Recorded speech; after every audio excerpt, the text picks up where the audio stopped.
السلام علیکم۔ پروگرام صحافی میں مطیع اللہ جان۔ پاکستان کی سیاست کا درجہ حرارت دن بدن بڑھتا جا رہا ہے۔ 27ویں آئینی ترمیم کے خد و خال بھی منظر عام پہ آ چکے ہیں۔ پاکستان پیپلز پارٹی کے شریک چیئرپرسن بلاول بھٹو زرداری نے ایک ٹویٹ کے ذریعے جو اہم نکات عوام پاکستان سے شیئر کیے ہیں، اس کے بعد اب یہ بحث چھڑ گئی ہے کہ آخر 27ویں آئینی ترمیم سے کیا ہونے جا رہا ہے، اور کیا یہی وہ تمام نکات ہیں جو بلاول بھٹو زرداری نے ٹویٹ پہ شیئر کیے ہیں، یا اس کے علاوہ بھی بہت کچھ ہو سکتا ہے۔ اس ٹویٹ کے رد عمل کے طور پہ جو اپوزیشن سیاسی جماعتیں ہیں وہ بھی متحرک ہو چکی ہیں۔ تحریک تحفظ آئین پاکستان کے پلیٹ فارم پہ آج ایک ہنگامی اجلاس بھی ہوا ہے۔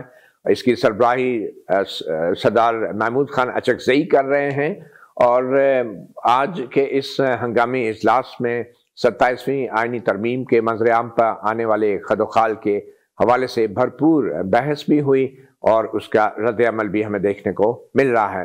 آج اسی حوالے سے ہم بات کریں گے ہمارے بہت ہی خاص مہمان بیرسٹر مصطفیٰ نواز کھوکھر، جو نائب صدر ہیں تحریک تحفظ آئین پاکستان، اور آج کے تحریک تحفظ آئین پاکستان کے اجلاس کے میزبان بھی۔ بہت شکریہ بیرسٹر مصطفیٰ نواز کھوکھر صاحب۔ یہ ایگزیکٹلی کیا معلومات ہیں آپ کے پلیٹ فارم کو حاصل ہوئی ہیں؟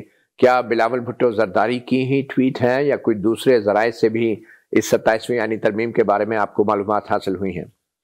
متی بھائی، کافی عرصے سے ہم 27ویں آئینی ترمیم کے بارے میں سن رہے تھے کہ حکومت پلان کر رہی ہے، بہت زیادہ اسپیکولیشنز تھیں، اور پھر ہم نے ایک بات سنی کہ حکومت انتظار کر رہی ہے کہ سپریم کورٹ بار کے الیکشنز ہو جائیں اور بار کاؤنسلز کے الیکشنز ہو جائیں، تو اس کے فوراً بعد پھر 27ویں آئینی ترمیم لے آئی جائے گی۔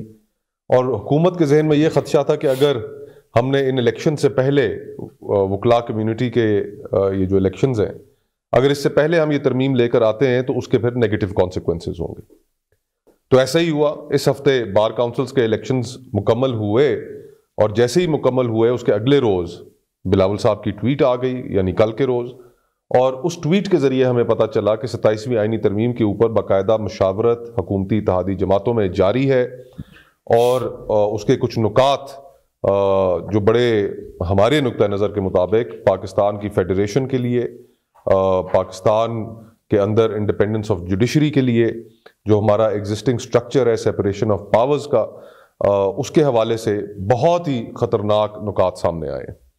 ہمیں ان کا بلاول بھٹو صاحب کی ٹویٹ کے ذریعے ہی پتہ چلا، اور پھر ہم نے جب ایک سے ایک ملایا تو ہمیں محسن نقوی صاحب کی آج سے 2-2.5 ہفتے پہلے بلاول صاحب سے ایک ملاقات کراچی میں، پھر اس کے بعد بلاول صاحب کا مولانا فضل الرحمان صاحب کے پاس جانا، تو یہ پھر کڑیاں ہمیں شہباز شریف صاحب کا بلاول بھٹو سے ملاقات کرنا، تو پھر کڑیوں سے کڑیاں ملیں، اور پھر ان کی ٹویٹ آئی، اور آج پھر ہم نے فوراً ایک ہنگامی اجلاس بلایا محمود خان اچکزئی صاحب کی سربراہی میں، اور پھر ہم نے اس کے اندر بیٹھ کر اس کے اوپر تفصیلی گفتگو کی کہ ان کے کیا کانسیکوینسز ہوں گے، یہ جو نکات جن کے بارے میں بلاول صاحب نے ہمیں آگاہ کیا ہے۔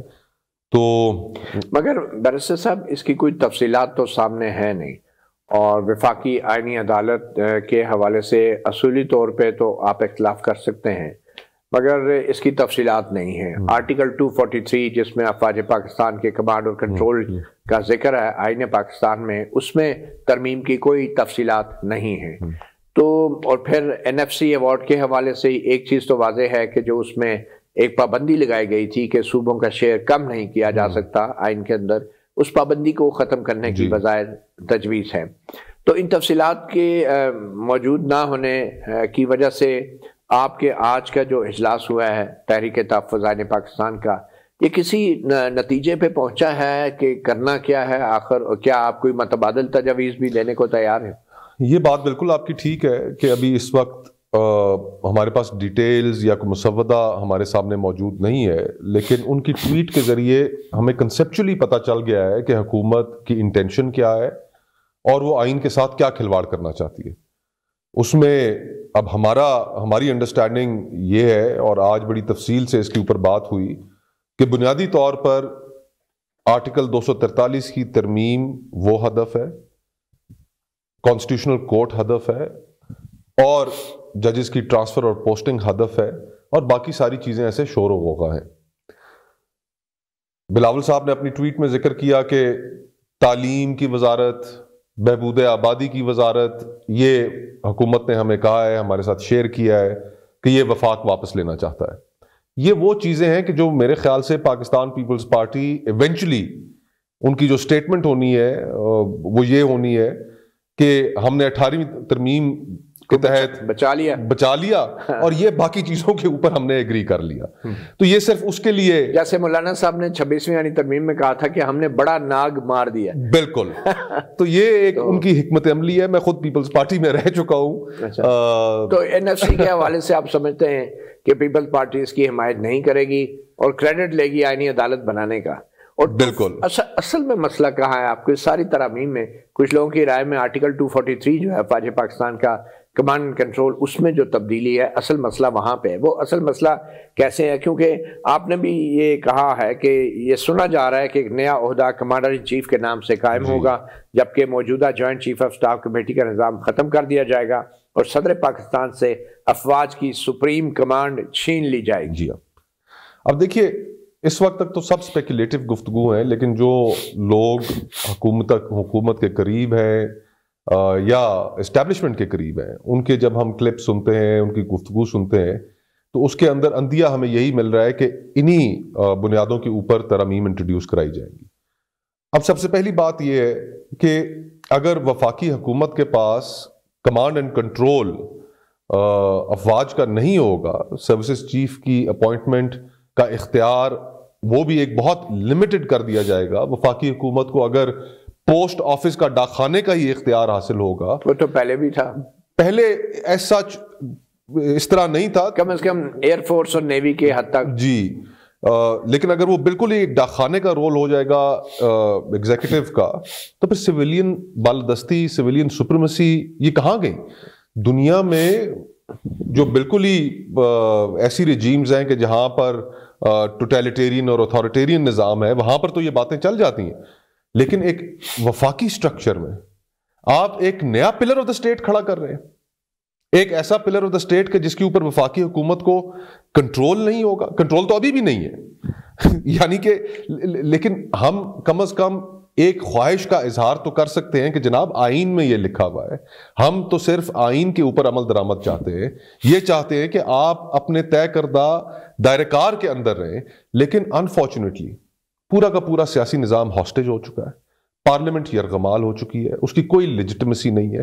اور اس کو یرغمال بنانے کا مقصد ہی یہ تھا کہ ایونچولی اس پہلے ہائیبرڈ کی اصطلاح آئی، پھر ہائیبرڈ پلس ہوا، کہ اب اس رول کو فارملائز کر دیا جائے. اور اگر یہ رول فارملائز ہوتا ہے تو پھر آپ مجھے بتائیے کہ اس آئین کی، اس کتاب کی کیا حیثیت رہ جائے گی جس نے 1973 کے بعد، ایک بہت بڑے سانحے کے بعد، سانحہ مشرقی پاکستان کے بعد، اس ملک کو جوڑنے میں اپنا کردار کیا. اگر آپ اس کو اس طرح بی لٹل کر دیں گے تو فیڈریٹنگ یونٹس، پاکستان کے لوگ، ان کا جو اس کے اوپر جو تھوڑا سا اعتماد باقی رہ گیا ہے وہ بھی ختم ہو جانا. آپ نے کہا کہ یہ ایک نئے طرز کا مارشل لا ہوگا، اس سے آپ کی کیا مراد ہے؟ نئے طرز کا مارشل لا میرے خیال میں متی بھائی، پرویز مشرف صاحب کے جو کیس تھا اس نے ہماری اسٹیبلشمنٹ کی سوچ کے اندر ایک بنیادی تبدیلی کریٹ کی. اس کے بعد سے جو فیصلہ ہوا پرویز مشرف صاحب کا سزائے موت کا جو فیصلہ تھا، میرے خیال سے انہوں نے یہ ڈیسائیڈ کیا کہ اب اگر کسی نے کوئی مارشل لا لگانا ہے تو اس کو یہ ایک سائیکولوجیکل بیریئر کراس کرنا پڑے گا. مارشل لا مہینہ رہتا ہے، سال رہتا ہے، 5 سال رہتا ہے، لیکن جس دن اس نے ختم ہونا ہے اس کے بعد یہ کانورسیشن آرٹیکل 6 کی شروع ہو جانی ہے.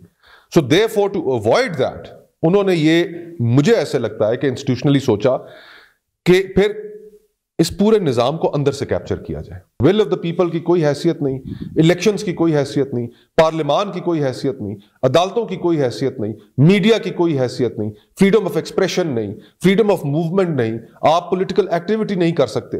یہ سارا اچیو کر لیا گیا. تو یہ انٹینشن تھی اور اب اس کو فارملائز کر رہے ہیں. اور میں تو حیران ہوں اور یہ بات کہتے ہوئے مجھے دکھ ہوتا ہے کہ میرا وقت گزرا پیپلز پارٹی میں، اور یقین کیجئے کہ پیپلز پارٹی کی جو تاریخ ہے اس کے اندر ایک ان کی کمٹمنٹ تھی ڈیموکریسی کے ساتھ، اس کانسٹیٹیوشن کے ساتھ، اس کی خالق جماعت.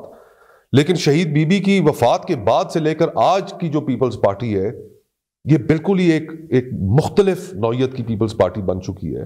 وہی میاں نواز شریف صاحب جو ووٹ کو عزت دو کی باتیں کرتے تھے آج سے 2-3 سال پہلے تک، آج ان کی کیا پوزیشن ہے؟ تو ہم سیاستدان بھی اپنے آپ کو بری ذمہ نہیں قرار دے سکتے. ہماری اس کے اندر کلوژن شامل ہے. اگر ہم اپنی جگہ پر کھڑے رہتے، اپنے کور پرنسپلز کے ساتھ، سچائی کے ساتھ کھڑے رہتے، تو آج یہ صورتحال پیدا نہیں ہونی تھی. تو ہم بھی بری الذمہ نہیں ہیں اس میں. تو بیرسٹر صاحب، آپ ایک قانون دان بھی ہیں، یہ جو ایگزیکٹو میجسٹریسی کا سسٹم بحال کرنے کی بات ہو رہی ہے، اس سے مراد کیا ہے؟ کیونکہ ہم نے تو سنا تھا کہ آئین میں عدلیہ اور جو ایگزیکٹو ہے اس کو الگ کیا جاتا ہے تاکہ عدلیہ آزاد عدلیہ کے طور پہ فیصلے کر سکے، مگر یہاں پہ یہ ایگزیکٹو میجسٹریٹس کو جو بحال کیا جا رہا ہے، یہ ایگزیکٹو میجسٹریٹ کیا ہیں جن کو آئینی ترمیم کے ذریعے بحال کرنے کی بات ہو رہی ہے؟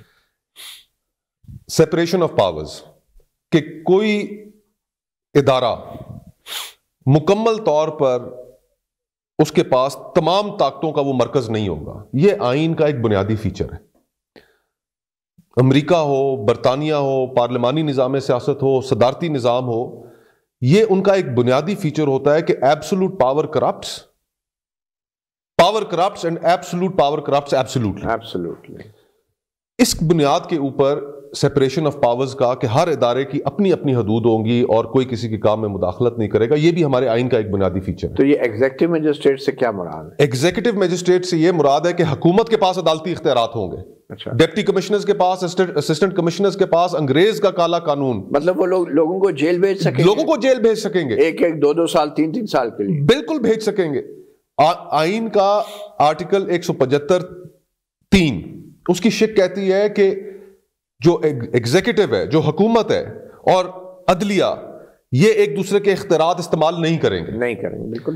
اور آج اگر آپ وہی اختیارات واپس حکومت کو دینا چاہ رہے ہیں جو انگریز کے دور میں حکومت کے پاس تھے، کیونکہ انہوں نے رعایا کو قابو کرنا تھا، تو اگر آج آپ وہی اختیارات ایگزیکٹو کو دے رہے ہیں، تو اس ماحول میں ہمارے ساتھ کیا ہوگا، آپ کے ساتھ کیا ہوگا، اس ملک کے لوگوں کے ساتھ کیا ہوگا؟ مگر یہ ماحول تو پہلے سے موجود نہیں ہے. یہ جو عدلیہ ہے یہ تو آلریڈی ایگزیکٹو میجسٹریٹ کے طور پہ کام نہیں کر رہی آپ کے خیال میں؟ عدلیہ بالکل ایک ربر سٹیمپ ہے، اس میں کوئی شک نہیں ہے. ہماری تو ایک خواہش یہی ہے نا، ہم کسی بھی صورت عدلیہ کا جو کردار رہا ہے، تاریخی کردار رہا ہے، ہم اس کو جسٹیفائی نہیں کر سکتے. انہوں نے سویلین لیڈرز کو پھانسیاں چڑھائی ہیں، انہوں نے ڈکٹیٹرز کو آئین کے اندر ترمیم کرنے کی اجازت دی ہے، انہوں نے سیاسی کارکنوں، میڈیا ورکرز، ان مسنگ پرسنز، ہر انسانی حقوق کی وائلیشن کے اوپر آنکھیں بند کی ہیں انہوں نے. لیکن پھر بھی ہم یہ بات تو کرتے ہیں نا کہ عدلیہ آزاد ہو. یہ خواہش رکھنا تو جرم نہیں ہے، مگر یہ سارے جرائم جو ہیں ان میں سیاسی جماعتیں بھی تو شریک جرم ہیں. بالکل آئین میں ترامیم کرتی رہی ہیں. ہم 8ویں ترمیم پہ پیپلز پارٹی نے بھی کمپرومائز کیا، بینظیر بھٹو نے بھی کمپرومائز کیا، نواز شریف تو آئے اس وجہ سے تھے. تو میرے خیال میں کمپرومائز سب نے بطور ادارہ تو ضرور کی ہے. ایک چھوٹی سی بریک لیں گے. بیرسٹر مصطفیٰ نواز کھوکھر پروگرام صحافی میں ہمارے ساتھ. Welcome back. ہمارے صحافی شو میں آج خاص مہمان بیرسٹر مصطفیٰ نواز کھوکھر. بیرسٹر صاحب، 26ویں آئینی ترمیم کے خلاف بھی تحریک تحفظ آئین پاکستان بنائی گئی تھی، مگر 26ویں آئینی ترمیم کے خلاف تو کوئی تحریک نہیں چل سکی. اب یہ 27ویں کے خلاف آپ کیسے تحریک چلائیں گے؟ 26ویں آئینی ترمیم کے خلاف میں بھی ایک پٹیشنر ہوں سپریم کورٹ میں. 26ویں آئینی ترمیم کے خلاف ہم نے یہ سوچا تھا کہ جو وکلاء کمیونٹی ہے پاکستان کی وہ گیلونائز ہوگی. اور آپ کو یاد ہوگا کہ انیشلی حکومت کا اس وقت پروپوزل تھا کہ کانسٹیٹیوشنل کورٹ بنائیں گے، لیکن پھر وہ اس سے بیک ڈاؤن ہوئے اور کانسٹیٹیوشنل بینچز تک آئے. یہ میں اب تو خیر یہ ریکارڈ کی باتیں ہیں کہ اب 27ویں آئینی ترمیم میں یہ اسپیکولیشن ہے کہ کانسٹیٹیوشنل کورٹ کے ججز کی جو ریٹائرمنٹ کی ایج ہے وہ 70 رکھ دی جائے گی یا 68 رکھ دی جائے گی، ان دونوں میں سے کوئی. تو آپ نے ایک ٹیمپٹیشن کریٹ کر دی جو ایگزسٹنگ سٹنگ ججز ہیں ان کے لیے پوسٹ ریٹائرمنٹ ایک پوزیشن کہ اگر وہ حکومت کے حق میں فیصلے دیں گے، حکومت کو اگر وہ کسی طریقے سے تنگ نہیں کریں گے، بہت اچھے بچے بن کر رہیں گے، تو وہی مائی لارڈ 27ویں ترمیم کے تحت کانسٹیٹیوشنل کورٹ بننے کے جج بننے کے اہل ہو جائیں گے. آپ نے یہ ایک، وہ انگریزی میں کہتے ہیں کہ آپ نے ایک کیرٹ لٹکا دی، گاجر لٹکا دی، ایک بینیفٹ کریٹ کر دیا. تو اب میں آج یہ سوچ رہا ہوں کہ 26ویں آئینی ترمیم کا جو کیس 1 سال تک پینڈنگ رکھا گیا، پھر اس کے بعد جب اس کی ہیئرنگ شروع کی گئی، دن میں 1 گھنٹہ ہیئرنگ کی جاتی تھی، اس کو اگر سلو برنر پہ رکھا تو آج تو یہ بات سمجھ آ رہی ہے کہ یہ کس مقصد کے لیے سلو برنر پہ رکھا۔ آپ کو لگتا ہے ابھی تک تو 26ویں آئینی ترمیم کے خلاف درخواستوں کے اوپر فل کورٹ بننی ہے یا آئینی بینچ نے سننا ہے، اس کا فیصلہ بھی نہیں ہوا، تو آپ کو لگتا ہے کہ 27ویں ترمیم جتنی سپیڈ سے ہو رئی ہے اس کے بعد تو آپ کی درخواست سمیت انفرکچس ہو جائیں گی اور وہ پھر آئینی عدالت میں سنی جائیں گی انہی ججوں کے سامنے، جن ججوں کی عمر کی حد ریٹائرمنٹ کی 70 سال ہو چکی ہوگی اور وہ 70 سال کی عمر تک وہ نوکری کا کانٹریکٹ حاصل کر کے وہ اپنے ہی نوکری کے کانٹریکٹ کے حوالے سے فیصلہ بھی سنائیں گے؟ اب دیکھیے، یہی تو اب ہم جب قانون کے طالب علم تھے، جب ہم نے پہلا سال تھا قانون کی ڈگری کا، تو اس کے اندر ہم نے کچھ بنیادی اصول پڑھے۔ ان اصولوں میں سے ایک اصول یہ تھا، لیٹن کا میکسم ہے کہ نیمو جوڈیکس کازا سوا، اے مین شل ناٹ بی اے جج ان ہز اون کاز۔ آج پورا آئینی بینچ بیٹھا ہوا ہے اور اس بات پہ فیصلہ نہیں کر پا رہا کہ یہ کیس ہم نے سننا ہے یا یہ فل کورٹ نے سننا ہے۔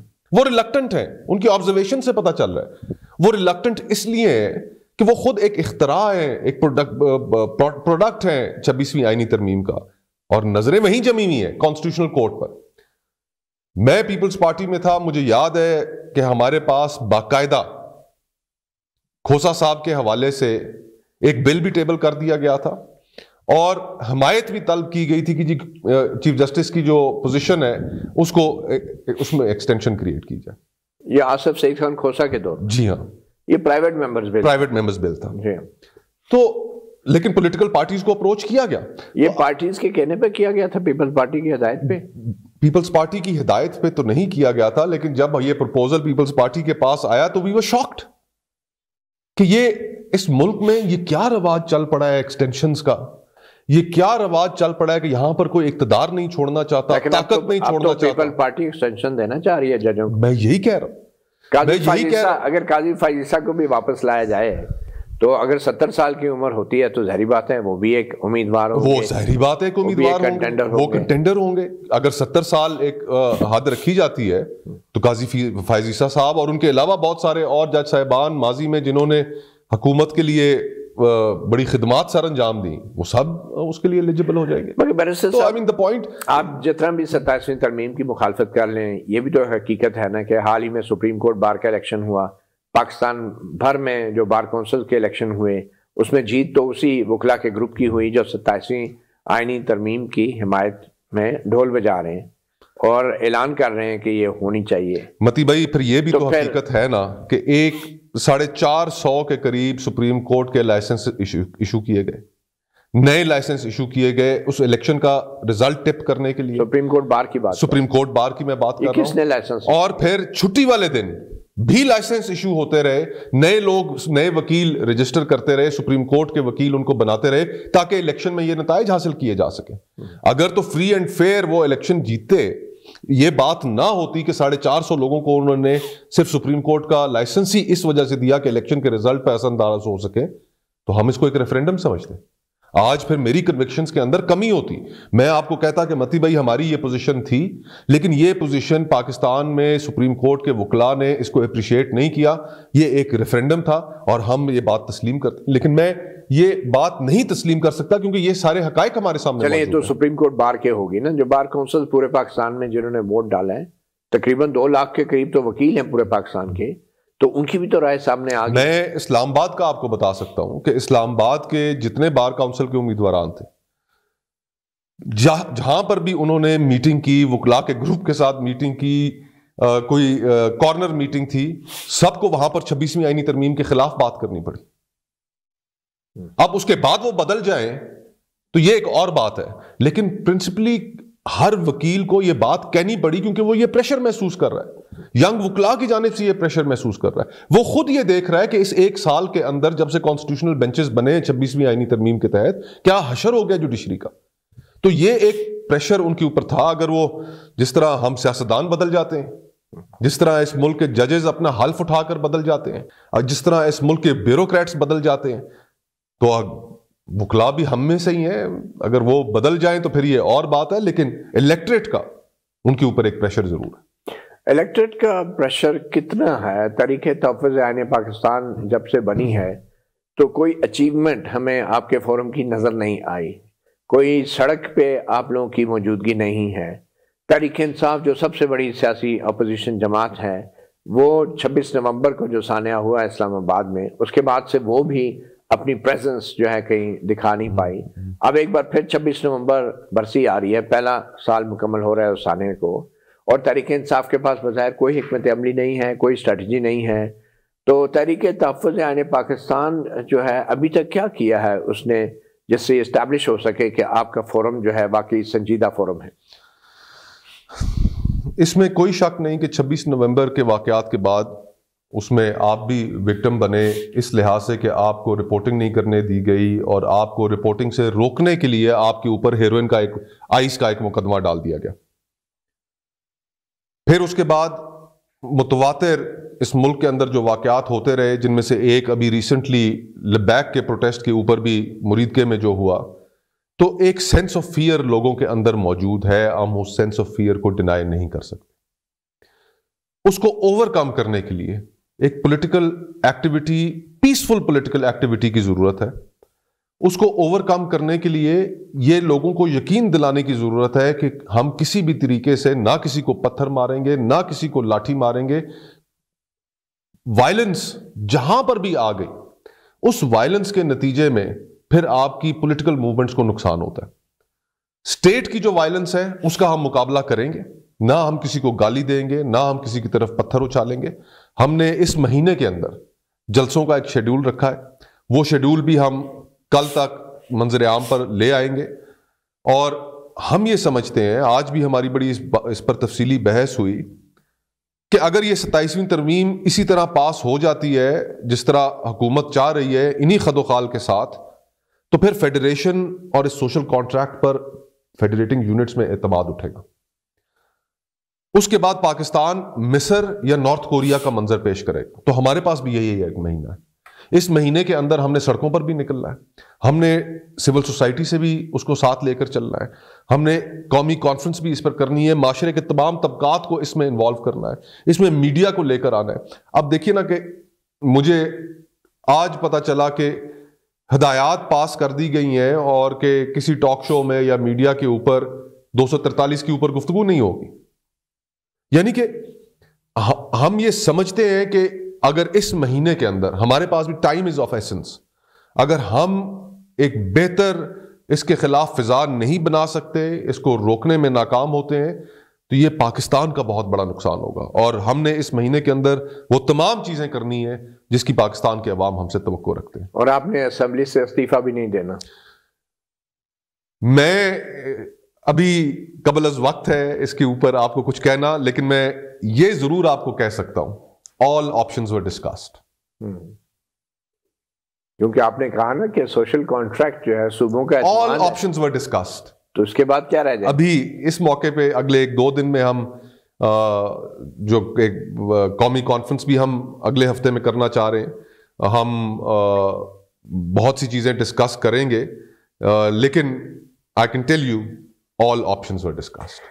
All options, no matter how few they may be, will be discussed and eventually acted upon also۔ کیونکہ ہم سمجھتے ہیں کہ بس یہی مہینہ ہے، یہ 27ویں ہو گئی تو اس کے بعد ہمارے بچے اس ملک میں ایک جس طرح مصر اور نارتھ کوریا کا نظام ہے، ہم پاکستان کے لوگوں کو اس نظام کے تحت، اپنے بچوں کو اس نظام کے تحت نہیں جیتے ہوئے دیکھنا چاہتے ہیں۔ ایک چھوٹی سی بریک لیتے ہیں، بریک کے بعد جانیں گے کہ سب سے بڑی اپوزیشن جماعت پی ٹی آئی کس حد تک تحریک تحفظ آئین پاکستان میں ایک فعال کردار ادا کر سکتی ہے۔ ایک وقفے کے بعد ویلکم بیک۔ صحافی پروگرام میں ہمارے خاص مہمان بیرسٹر مصطفیٰ نواز کھوکھر۔ مصطفیٰ صاحب، پی ٹی آئی کا کتنا تعاون ہے؟ یہ جو ہنگامی اجلاس ہوا اس میں کون کون لوگ شریک ہوئے؟ اور اصل میں تو پی ٹی آئی بطور ایک بڑی سیاسی اپوزیشن جماعت بہت سے فیصلے تو انہی نے کرنے ہیں، اب ان کی تو عمران خان سے ملاقات ہی نہیں ہو پاتی، تو یہ فیصلے کیسے ہوں گے، کب ہوں گے، اور کس طریقے سے آپ ہینڈل کریں گے؟ عمران خان صاحب نے تحریک تحفظ آئین اس کے پلیٹ فارم کے اوپر اپنا مکمل اعتماد کا اظہار 12 دفعہ کیا ہے۔ محمود خان اچکزئی صاحب کو، علامہ ناصر عباس صاحب کو اپوزیشن لیڈر بنانا، اپنی جماعت پر فوقیت دینا، وہ ان چیزوں کو فورسی کر رہے تھے. اب ہم بھی فورسی کر رہے ہیں کہ آج اگر عمران خان صاحب کی ملاقات نہیں ہونے دی جاتی اور اگلے 2 ہفتے بھی نہیں کراتے، اور یہ ٹائم پیریڈ بڑا اہم ہے 27ویں آئینی ترمیم کے حوالے سے، تو فیصلے تو لینے ہیں، فیصلے تو کرنے ہیں. تو پھر یہ فیصلوں کا تمام حق محمود خان اچکزئی صاحب کو اور علامہ ناصر عباس صاحب کو حاصل ہے. اسی لیے انہوں نے ان دونوں کو نیشنل اسمبلی میں بھی اور سینٹ میں بھی اپوزیشن لیڈر نامنیٹ کیا. لیکن ان کا تو نوٹیفیکیشن ہی نہیں جاری ہو رہا. بھلے نوٹیفیکیشن جاری نہ ہو. اس حوالے سے بھی آج بڑی تفصیل سے بات ہوئی، اور میں آپ کو یہ نہیں بتا سکتا کہ باقیوں نے کیا کہا اور اس کے اوپر کیا فیصلہ لیا گیا، لیکن میں نے یہ پروپوز کیا کہ اس نظام میں کہ جہاں پر آپ اتنی بڑی ترمیم کی بات کریں، اس پارلیمان کے اندر اپوزیشن لیڈر ہی نہ ہو، تو اس کی کیا، ویسے ہی پارلیمان کی لیجیٹمیسی اور کوئی اخلاقی حیثیت نہیں ہے، لیکن اپوزیشن لیڈر کی غیر موجودگی میں اگر اتنی بڑی ترمیم آتی ہے تو کیا اس کی کیا لیجیٹمیسی ہوگی، وہ کس طرح ایکسیپٹیبل ہوگی، اس کی کیا مورل سٹینڈنگ ہوگی. تو میں نے تو یہ تجویز کیا کہ جس وقت تک محمود خان اچکزئی صاحب کا، علامہ ناصر عباس صاحب کا نوٹیفیکیشن نہیں ہو جاتا، پارلیمنٹ کا بائیکاٹ کر دیں. ہم اس پارلیمنٹ ویسی کوئی حیثیت نہیں ہے، اس پروسیس کا حصہ کیوں بنے؟ اگر جو ہمارا حق ہے، اپوزیشن کا جو حق ہے، سب سے زیادہ اپوزیشن میں بڑی جماعت تحریک انصاف ہے، ان کے ممبران نے لکھ کر نیشنل اسمبلی کے رولز کے مطابق اور سینٹ میں سینٹ کے رولز کے مطابق جب چیئرمین سینٹ کو اور اسپیکر کو جمع کرا دیا ہے کہ یہ اپوزیشن کے ممبران ہیں اور یہ ان کے اپوزیشن لیڈر ہوں گے، ان کے پاس کوئی گنجائش نہیں ہے کہ وہ ان کو نہ نوٹیفائی کریں. تو ہم یہ سمجھتے ہیں کہ اٹس ڈو اور ڈائی دس منتھ. بطور وکیل آپ اچھی طرح جانتے ہیں کہ عدلیہ کے اندر جو ججز ہیں وہ بھی بڑی تعداد میں انتہائی مطلب کہ پریشان ہیں، بڑی دباؤ میں ہیں، اور ان کی طرف سے تحفظات کا اظہار منظر عام پہ خطوط کی شکل میں بھی آیا ہے. اگر صورتحال بہت بگڑ جاتی ہے اور آپ لوگ پارلیمنٹ سے استعفیٰ دینے پر مجبور ہو جاتے ہیں، تو آپ کیا توقع کرتے ہیں؟ تو کیا ججز حضرات کو بھی اس عدلیہ کا حصہ رہنا چاہیے؟ انپریسیڈنٹڈ ٹائمز ہیں، اور unprecedented Times demand unprecedented actions. ایک مثال ہمارے پاس بھارت کی موجود ہے، جہاں پہ سپریم کورٹ کے ججز نے پریس کانفرنس کی. At this point in time ہم یہ توقع کرتے ہیں کہ خطوط سے بات آگے جائے گی. یہ پاکستان کی عدلیہ کے اوپر ایک حملہ ہے، یہ آئین کے بنیادی سٹرکچر کے اوپر ایک حملہ ہے، اور اگر تو جج صاحبان ایگزیکٹو کا غلام بن کر رہنا چاہتے ہیں تو سو بسم اللہ، ایسے تو ہیں، ایسے تو بہت سے جج صاحبان ہیں جو اس نوکری کو کرنے کے لیے تیار ہیں. لیکن جو چند باز امیر جج صاحبان ہیں کہ جو محکوم بن کر نہیں رہنا چاہتے، غلام بن کر نہیں رہنا چاہتے، ان کو باہر آنا چاہیے، پریس کانفرنس کرنی چاہیے، اپنے جو تحفظات ہیں وہ بیان کرنے چاہیے، کیونکہ انپریسیڈنٹڈ ٹائمز ہیں. یہ بنیادی سٹرکچر اس ملک کا بنیادیں ہلانے جا رہے ہیں، اس سوشل کانٹریکٹ کو تباہ و برباد کرنا چاہ رہے ہیں. تو at this point in time کم از کم اتنی ایکسپیکٹیشن تو ہے کہ اب خطوط سے بات آگے بڑھے. جو آئین میں ججز، ہائی کورٹ کے ججز کے تبادلے کا جو ایک اختیار حکومت اور صدر مملکت کو دیا گیا ہے، اس میں ایک شرط تھی کہ جج کی رضامندی سے اس کا تبادلہ ہو سکتا ہے. اب جو 27ویں آئینی ترمیم ہے اور بلاول بھٹو کی ٹویٹ کے مطابق اس رضامندی کی شرط کو بھی ختم کرنے کی تجویز ہے. تو اگر وہ شرط ختم ہو جاتی ہیں تو ویسے بھی بڑی تعداد میں ججز جو ہیں جو پہلے ہی بظاہر مبینہ طور پہ نشانے پر ہیں، تو ان ججز کو بھی کوئی فیصلہ تو کرنا پڑے گا. یہ شرط ختم کرنے کا مطلب ہی یہ ہے کہ پاکستان کی عدلیہ کی حیثیت ایک ہائی کورٹ کے جج کی حیثیت ایک تحصیلدار کے برابر ہوگی، اور سپریم کورٹ کے جج کی حیثیت ایک اسسٹنٹ کمشنر یا ڈپٹی کمشنر کے برابر ہوگی. اکھاڑ پچھاڑ ہوگا، جس طرح پورے ملک میں بیوروکریسی کے ساتھ اکھاڑ پچھاڑ کیا جاتا ہے، اس طرح آپ کو پتا چلے گا کہ جسٹس بابر ستار کو اٹھا کر پشین پھینک دیا گیا ہے. آپ کو پتا چلے گا کہ کیانی صاحب کو، جسٹس کیانی کو اٹھا کر ان کو کہیں اور پھینک دیا گیا. اور حکومت کے پاس یہ ہتھیار ہوگا، اور اس ہتھیار کا جو استعمال ہے وہ پھر جس طریقے سے حکومت نے کرنا ہے. یہاں پر تو آن ریکارڈ ججز نے کہا کہ ہمارے بیڈ رومز کے اندر کیمرے لگے ہوئے تھے، ہمارے رشتہ داروں کو اٹھا کر ان کے اوپر تشدد کیا گیا ہم سے فیصلے لینے کے لیے. جہاں پر یہ حالات ہو، چیف جسٹس ہائی کورٹ نے خط لکھا چیف جسٹس پاکستان کو. اس کے اندر انہوں نے کہا کہ جب ہم کوئی بات نہیں مانتے، خلاف قانون پریشر برداشت کرتے ہیں، تو ہمیں دھمکی آنی شروع ہوتی. یہ چیف جسٹس ہائی کورٹ نے آن ریکارڈ کہا. تو جس ملک میں یہ حالات ہو وہاں پر آپ کیا سمجھتے ہیں کہ جج صاحبان پھر جس طرح تحصیلداروں کے ٹرانسفر ہوتے ہیں، ڈپٹی کمشنرز کے، ڈی سی او کے ٹرانسفر ہوتے ہیں، اسی طرح ہائی کورٹ اور سپریم کورٹ کے ججز کی ٹرانسفر ہوں گے. This is not acceptable to us. Parliament آئین کے مطابق 2/3 اکثریت سے کوئی بھی ترمیم کر سکتی ہے، تو اس میں کسی کو کیا اعتراض ہونا چاہیے؟ وہ پارلیمنٹ کم از کم نمائندہ حکومت تو ہونی چاہیے، غیر نمائندہ پارلیمنٹ تو نہیں ہونی چاہیے. یہ کہیں سپریم کورٹ کا ایسا فیصلہ تو نہیں ہے کہ یہ پارلیمنٹ غیر نمائندہ ہے؟ تو پھر غیر اخلاقی حیثیت آج پاکستان میں آپ گلی گلی میں چلے جائیں، قانون کی جو بنیاد ہے، کوئی بھی قانون، اس کی بنیاد ایونچولی اس کی اخلاقی حیثیت ہوتی ہے، اس کی انفورسبلٹی، کہ جہاں سے یہ ایڈکٹ ایشو ہوا ہے، جہاں سے یہ قانون پاس ہوا ہے، اس کی کوئی اخلاقی حیثیت ہوتی ہے. اور وہ اخلاقی حیثیت اس پارلیمان کو حاصل نہیں ہے. پارلیمنٹ کے بعد 2/3 اکثریت تو ہے، جیسا کہ یہ 2/3 اکثریت تو ان کے لیے بنائی گئی ہے، بنائی گئی. ممبران کو آزاد ڈکلیئر کر کے، ممبران کو سزائیں دے کر، یہ 2/3 اکثریت تو اس طرح بنائی گئی ہے ان کے لیے. تو تحریک تحفظ عین پاکستان کی جو قیادت ہے، کیا وہ عمران خان سے بھی ملنے کی کوشش کرے گی؟ عمران خان صاحب کو ان کی اپنی پارٹی کے لوگوں سے نہیں ملنے دیا جاتا، اپنے وکلاء سے نہیں ملنے دیا جاتا. اور اگر ہمیں ملاقات، ظاہری بات ہے وہ سیاسی لیڈر ہیں، مجھے وہ وقت یاد ہے کہ میں پیپلز پارٹی میں تھا اور بلاول صاحب ملنے کے لیے کوٹ لکھپت جیل گئے میاں نواز شریف کو. میں ان کے ساتھ تھا اس ملاقات میں. میاں نواز شریف صاحب کے ساتھ اگر ہم عمران خان صاحب کے دور میں ملاقات کر سکتے، مجھے عمران خان صاحب کے دور کے اندر بہت سی چیزوں کے اوپر شکوے شکایتیں آج بھی موجود ہیں، لیکن یہ حال تو نہیں تھا. ایک کامن کرٹسی تو تھی، آج تو وہ بھی نہیں ایگزسٹ کرتی. کامن کرٹسی بھی ایگزسٹ نہیں کرتی. بیرسٹر مصطفیٰ نواز کھوکھر، بہت شکریہ، آپ نے صحافی پروگرام کو وقت دیا. اب تک کے لیے اتنا ہی، اجازت دیجیے، اللہ حافظ.